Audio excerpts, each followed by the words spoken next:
هاي جايز، وهلا فيكم في فيديو جديد في قناة فاشن رانت.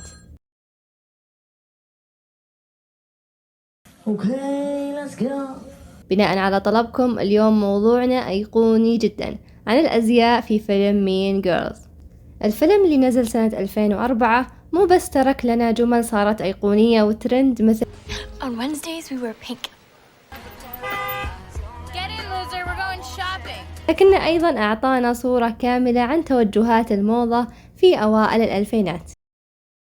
اليوم راح نناقش كيف الملابس ما كانت مجرد ديكور أو اختيار عشوائي، لكنها لعبت دور أساسي في بناء القصة، تشكيل الشخصيات، وحتى نقد للمجتمع. خلونا نشوف مع بعض كيف الملابس في مين جيرلز صارت لغة سلطة وهوية وتمرد. لمحة عن أزياء الألفينات أو الواي 2K فاشن. قبل أن ندخل في أزياء البلاستيكس لازم نعرف عن موضة الألفينات. بداية الألفينات كانت مليانة ترندات زي الجينز بقصة الفلير المخصرة من فوق وواسعة في نهاية الساق، التوبات والكارديجان القصيرة، تانير الميني وإكسسوارات الكبيرة. ماركات مثل جوسي كوتور، أبريكرومبي أند فيتش وفون داتش كانت في كل مكان، وطبعا حقائب وشنط الكتف الصغيرة، الميك اب اللامع جدا مثل جلوس الشفايف، وطبعا الظل أو الآي شادو اللامع، الشعر اللي غالبا ما يكون ستريت ناعم أو بستايل مموج بشكل خفيف. مصممة أزياء الفيلم ماري جين فورت استلهمت الإطلالات من دفاتر التخرج المدرسية لتحديد أنماط الشخصيات، ثم أضافت لمسة درامية زاهية خاصة لشخصيات البلاستيكس، واستوحت كثير من أسلوب باريس هيلتون كرمز لأزياء بداية الألفينات. فيلم مين جيرلز أخذ هذه العناصر كلها وأضاف عليها لمسته الخاصة، وصار الفيلم يعبر عن الصورة المثالية لستايل الألفينات أو الواي 2K. البلاستيكس والدريس كود. البلاستيكس ما كانوا مجرد شلة أو مجموعة، كانوا مهووسين بالأزياء وعندهم قواعد دقيقة يتبعونها، مثل الأربعاء نلبس وردي، ممنوع لبس الجينز أو البنطلون الرياضي في غير يوم الجمعة. Yeah. You're wearing sweatpants. It's Monday. So that's against the rules and you can't sit with us.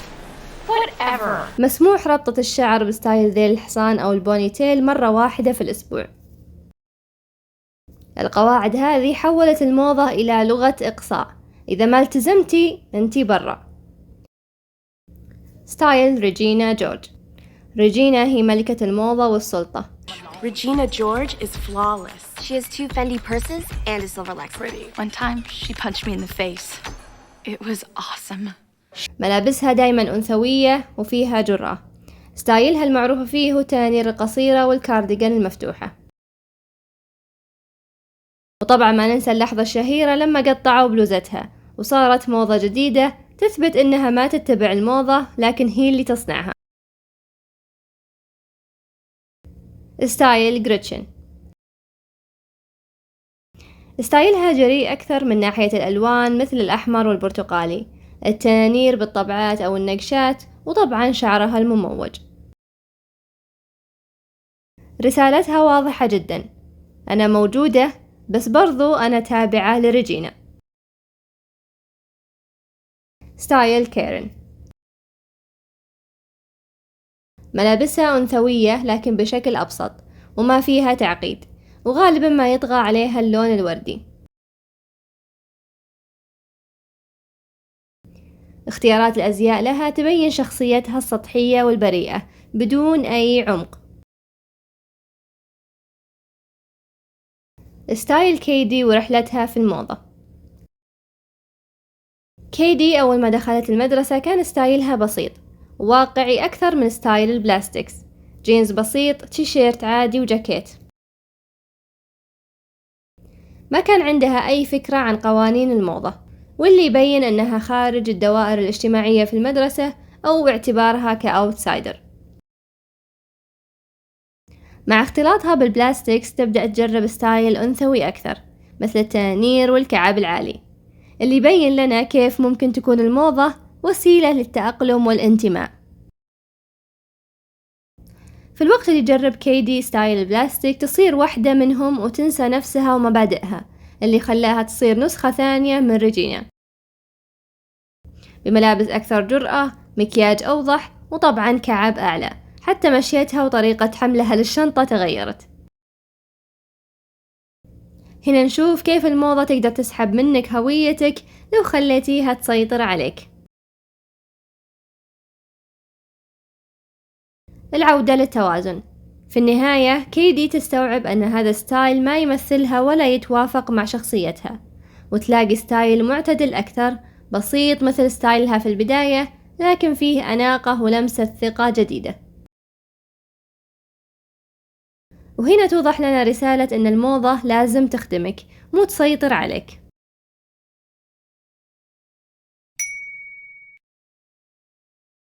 واحدة من عبقريات فيلم مين جيرلز أنه يوضح لنا كيف أن الأزياء مو مجرد لبس، لكن عبارة عن لغة اجتماعية وتعبير عن الذات.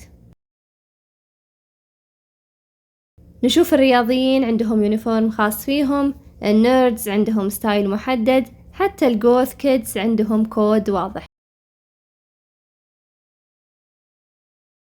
الفيلم يورينا كيف اللبس يحدد مكانتك، من تكون ومع مين تجلس. نشوف التركيز واضح حتى في مشاهد الحفلة الراقصة أو الكافيتيريا، لما الكاميرا تركز على اللبس كأنه جزء من الحوار.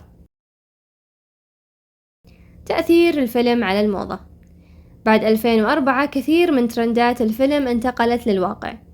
استعاد كثير من المشاهير والمصممين ودور الأزياء من روح الفيلم في مجموعاتهم، ورجعوا يستلهمون من ستايل البلاستيكس.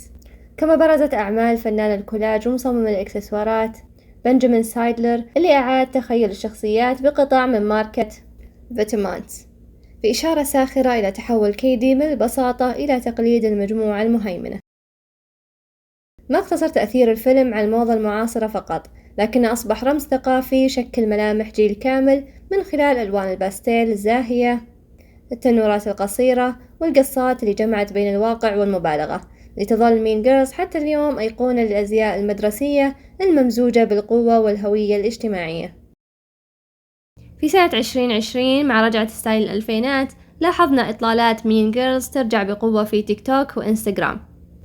فيلم مين جيرلز ما كان مجرد قصة عن مراهقات، لكنه كان مرآة للمجتمع ودرس عن كيف الموضة ممكن تكون أداة للهوية، السلطة، وحتى للتمرد. وفي الختام ودي تشاركوني تحت في التعليقات رأيكم بأزياء الفيلم والأفكار وراها، ولو كنتم جزء من شلة أو مجموعة البلاستيكس تلبسون وردي يوم الأربعاء، ولا تكسرون القاعدة وتسوون ستايلكم الخاص. وشكرا على المشاهدة، ولا تنسون الاشتراك في القناة. اليوتيوب يعتقد انك راح تحب او تحبين الفيديو الظاهر لك على اليمين. مشاهدة ممتعة.